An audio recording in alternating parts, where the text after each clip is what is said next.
the well-being of the whole humanity. Shanti Shanti Shanti Hari Om Tat Sat. Om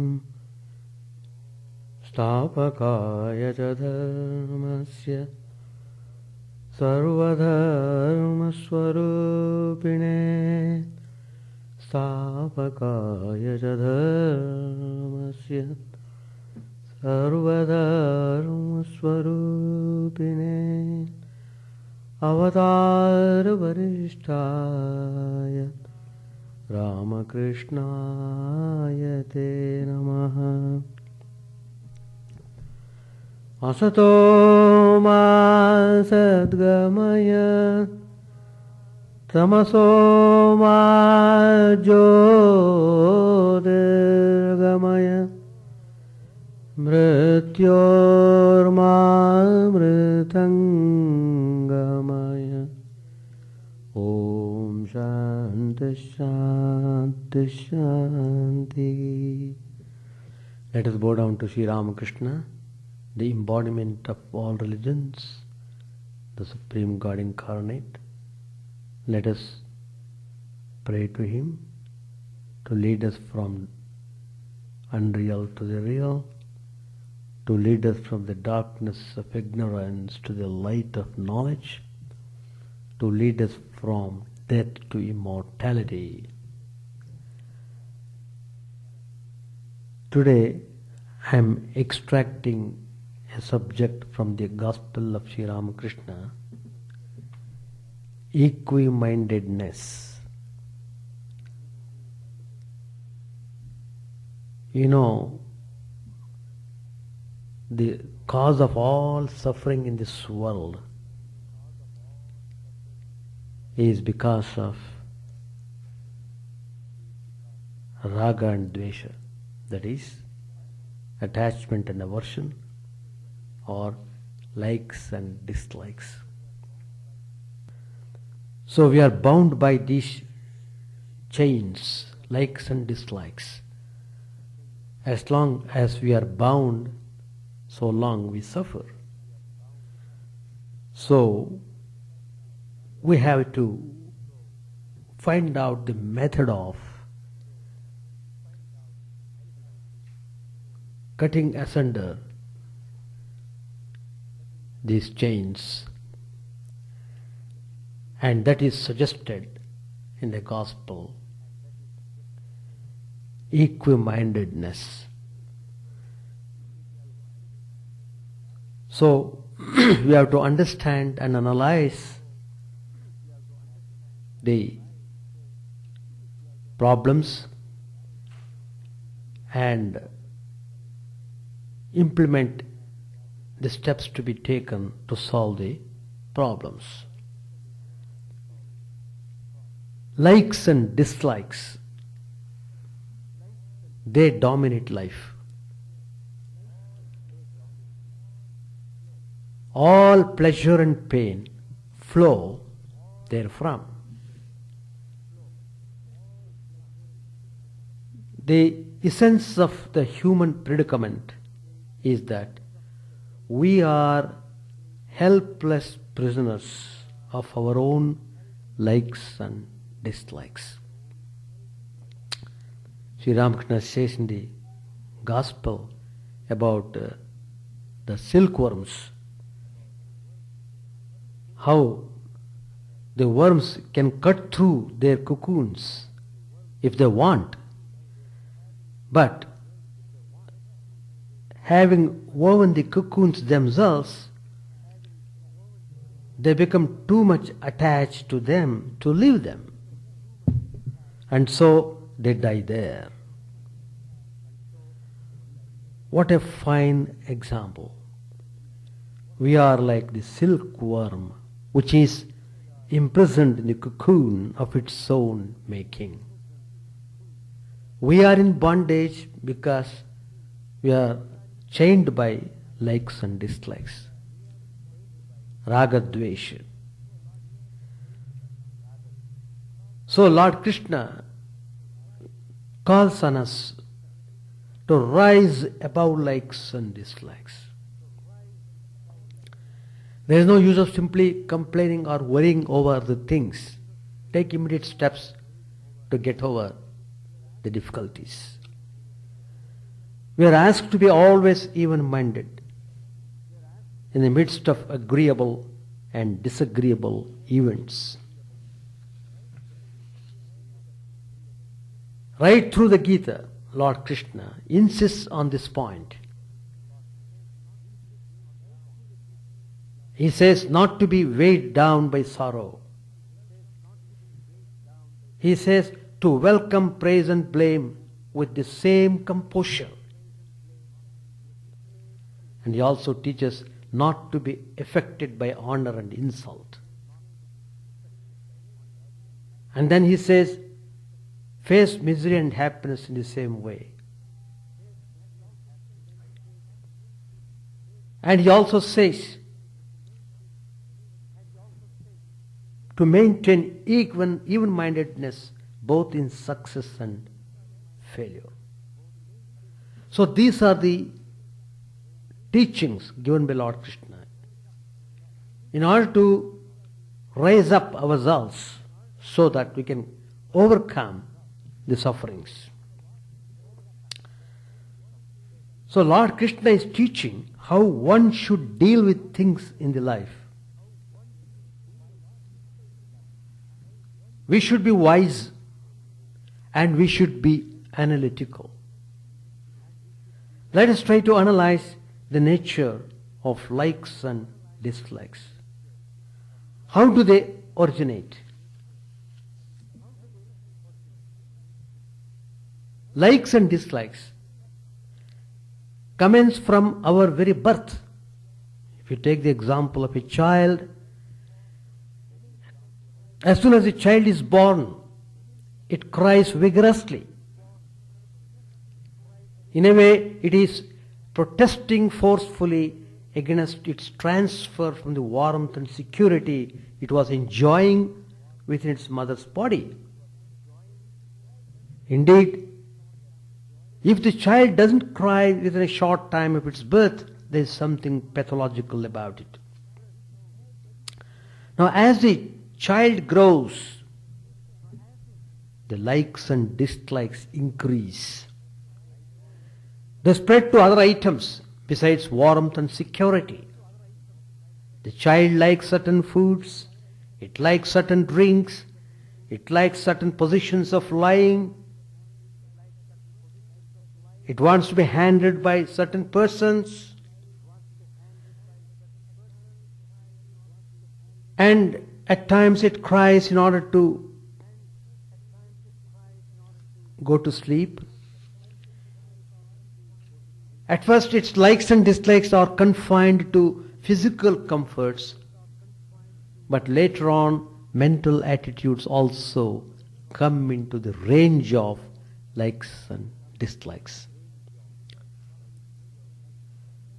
It prefers some individuals to others. It starts distinguishing between kith and kin, familiar and strangers. It likes companionship with some and turns away from others for no apparent reason. A sense of rivalry also starts manifesting.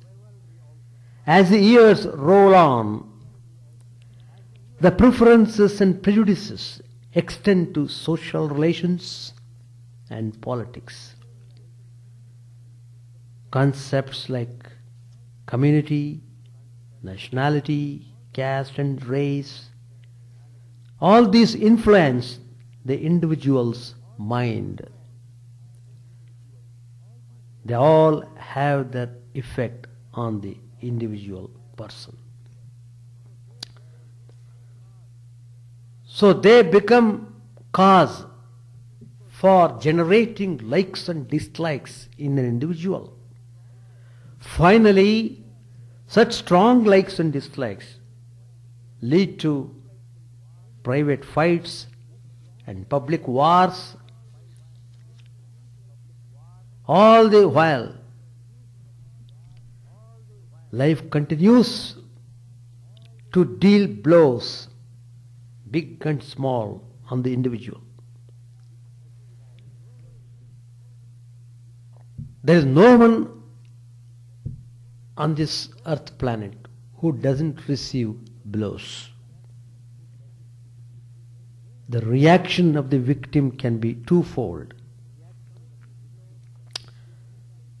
Some of these blows make the individual more sober. They round off the sharp corners of his individuality. He realizes the need for adjustment. He understands that a large measure of give and take is necessary in his relations with colleagues, rivals, and society as a whole. Only then can he have sufficient freedom from distraction to evolve along his own lines. But sometimes life's blows serve to make the angles of one's personality sharper. They are taken as challenges to be vigorously rebutted.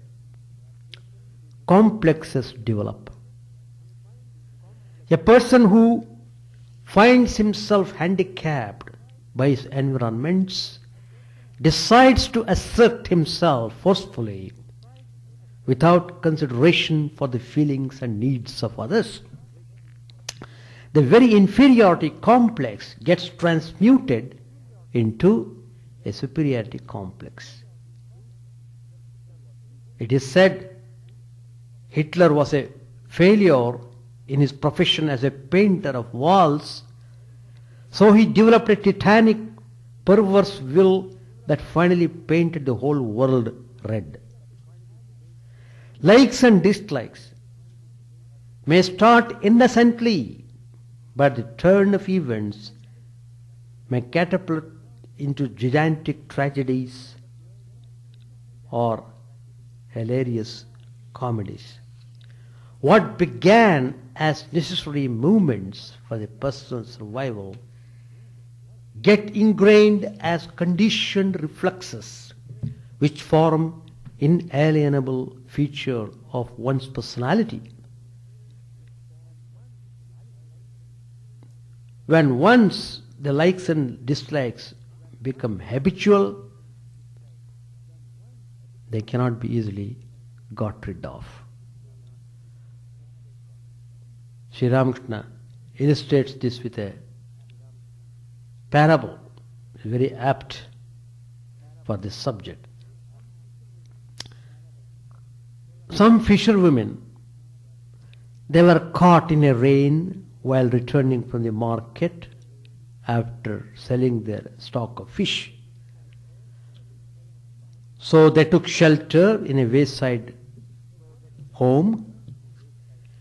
The owner of the home, he was a flower seller. So he assigned them one of the empty rooms. The fisherwomen were extremely tired. But to their surprise, they were not able to get sleep. After some time, they discovered the reason. In the home were stored many baskets of flowers for sale next morning. The fisherwomen could not stand the fragrance of the flowers because they were not habituated in that smell. So they felt very much ill at ease. Then one of the women had a brainwave. She snatched one of the empty fish baskets and sprinkled a little water on it. Immediately the strong fishy smell wafted from the basket. And it was so pleasant for them. All of these fisherwomen were snoring in sound sleep immediately. Habit had made the fisherwomen like the smell of the decayed fish and hate the fragrance of flower. If we ponder a little, we can see that our strong likes and dislikes are psychic in origin.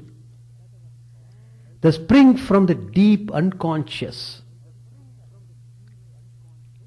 Our samskaras determine what we prefer and what we eschew. We think we are rational beings, free to act according to our will. But the fact is that we are slaves to the various emotions and sentiments that grip our personality. Ambition, frustration, anger, burning vengeance, and other passions dictate our words and deeds. We get fond of something by thinking of it constantly. If we are able to attain it, we are pleased. But when obstacles arise and the object desired eludes our grasp, then our irritation rises. Anger is the younger brother of desire and faithful follower. Bhagavad Gita traces logically how anger leads to the upsetting of mental poise, then overwhelming by delusion, and finally ruination.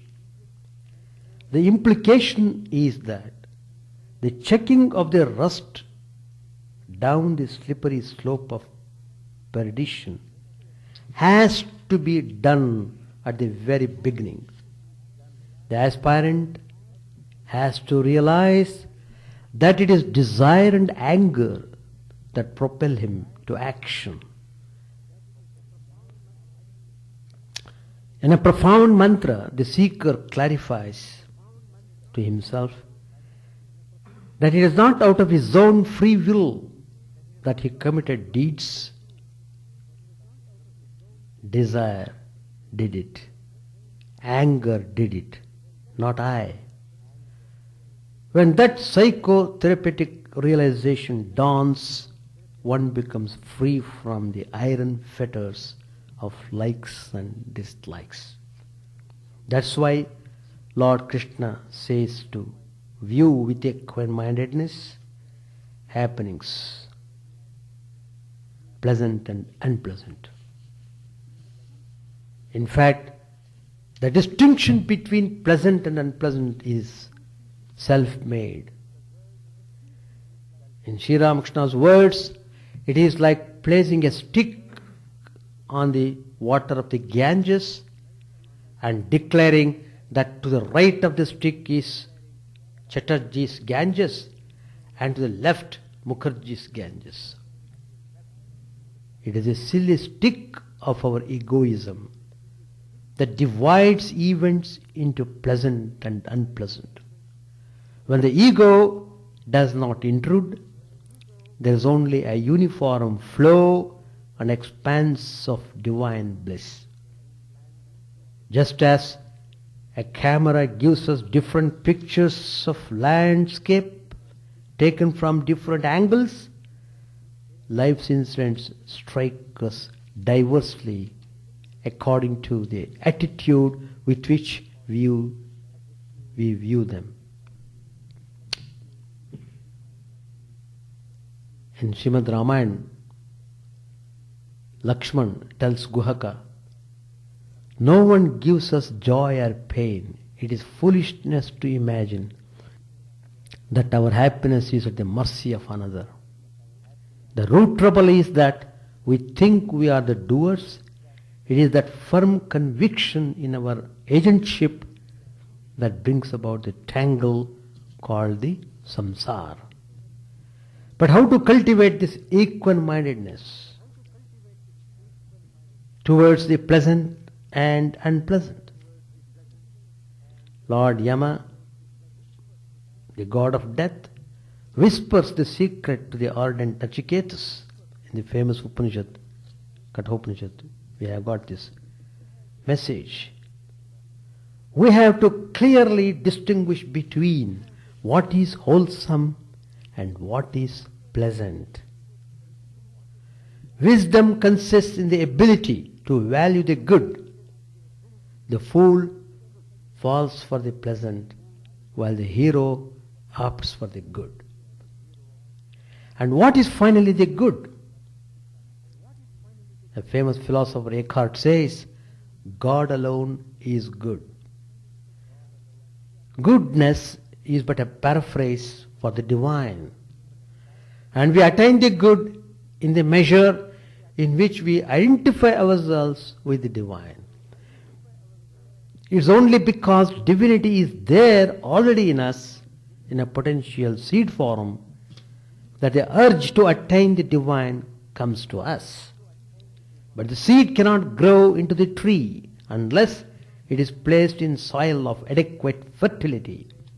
All the sadhanas or spiritual disciplines prescribed in the scriptures are only various modes of watering and nurturing the seed of divinity within us. The divine seed never perishes. Only if the environs are not conducive, it may lie unsprouting for long. If only the aspirant has a burning eagerness to attain the ultimate without any delay, he can command success. The rain, that is the Lord's grace, falls equally everywhere, but the seed must be sufficiently exposed to catch it. So, everything lies in us. We have to be thoughtful, we have to be sincere, and we have to be definite about our goal. We must be really aspiring for freedom. We must be really aspiring for peace. Then it should not be difficult to find out the method.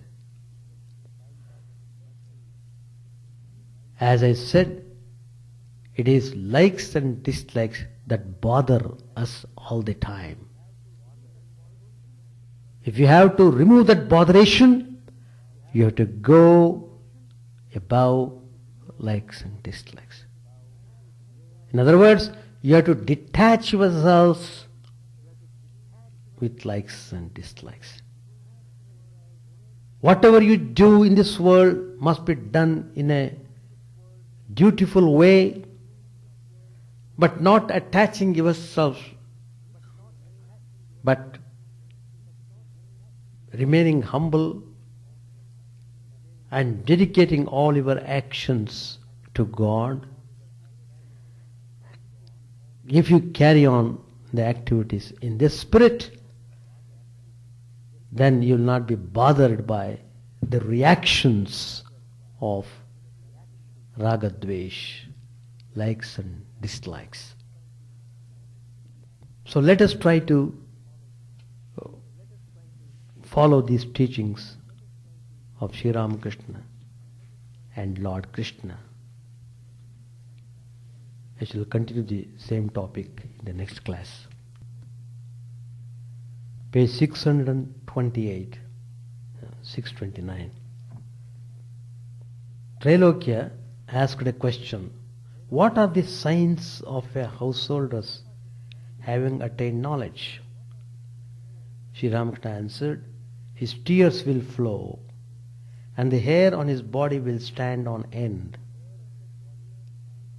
No sooner does he hear the sweet name of God than the hair on his body stands on end from sheer delight, and tears roll down his cheeks. A man cannot get rid of body consciousness as long as he is attached to worldly things and loves lust and gold. As he becomes less and less attached to worldly things, he approaches nearer and nearer to the knowledge of self. He also becomes less and less conscious of his body. He attains self-knowledge when his worldly attachment totally disappears. Then he realizes that the body and soul are two separate things. It is very difficult to separate with a knife the kernel of a coconut from the shell before the milk inside has dried up. When the milk dries up, the kernel rattles inside the shell. At that time, it loosens itself from the shell. Then the fruit is called a dry coconut. The sign of a man's having realized God is that he has become like a dry coconut. He has become utterly free from the consciousness that he is the body. He doesn't feel happy or unhappy with the happiness or unhappiness of the body. He does not seek the comforts of the body. He roams about in the world as a Jivan Mukta, one liberated in life. The devotee of Kali is a Jivan Mukta, full of eternal bliss. When you find that the very mention of God's name brings tears to your eyes and makes your hair stand on end, then you will know that you have freed yourself from attachment to lust and gold and attained God. If the matches are dry, you get a spark by striking only one of them.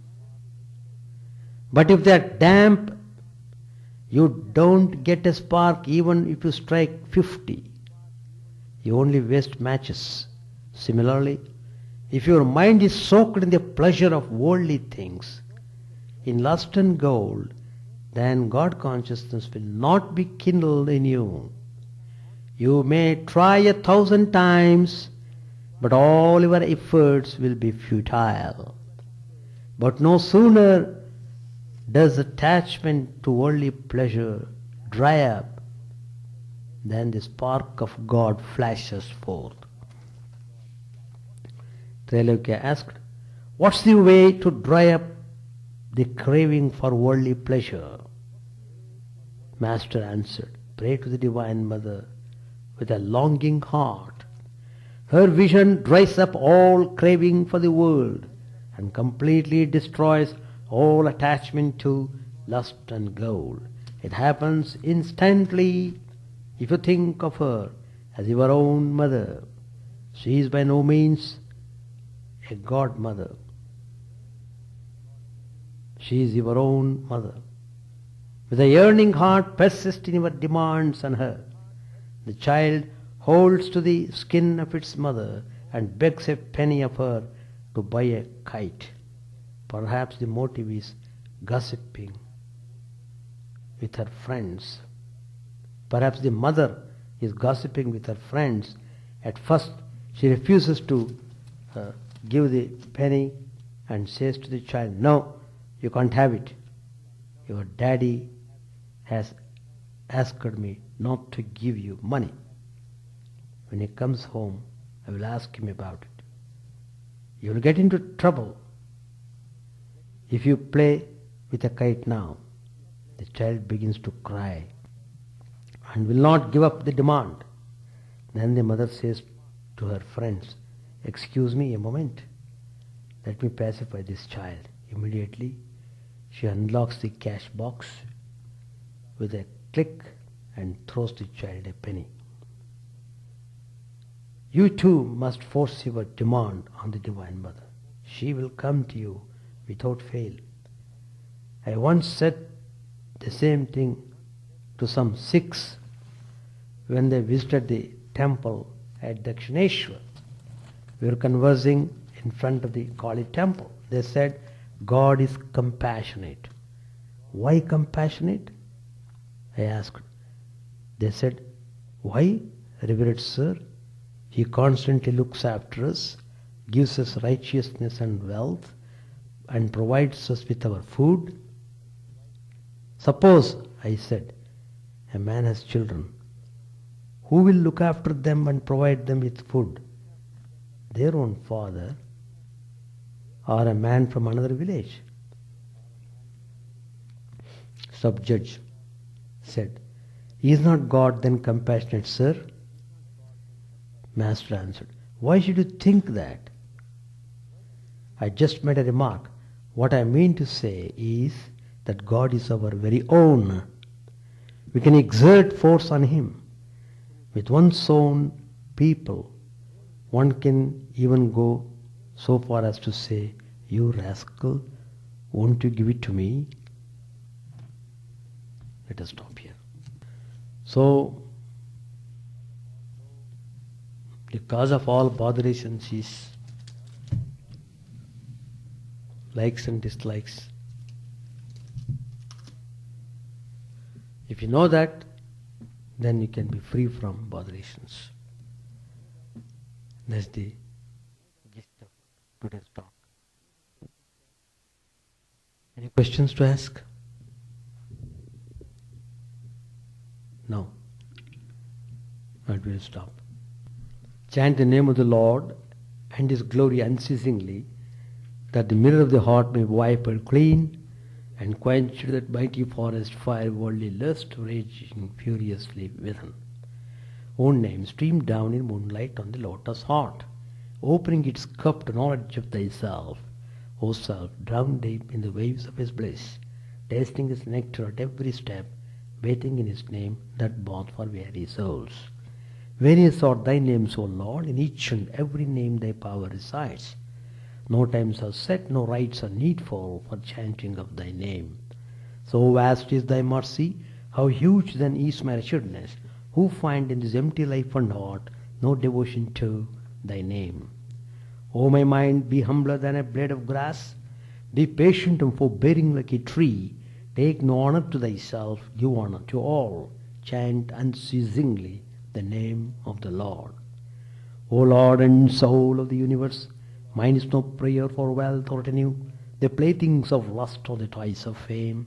As many times as I may be reborn, grant me, O Lord, a steadfast love for thee. A drowning man in this world's fearful ocean is thy servant, O sweet one. In thy mercy consider him as dust beneath thy feet. Ah, how I long for the day when an instant's separation from thee, O Lord, will be as 1,000 years, when my heart burns away with its desire, and the world without thee is a heartless void. Prostrate at thy feet let me be in unwavering devotion, neither imploring the embrace of thine arms, nor bewailing withdrawal of thy presence, though it tears my soul asunder. O thou who stillest the hearts of thy devotees, do with me what thou wilt, for thou art my heart's beloved, thou and thou alone.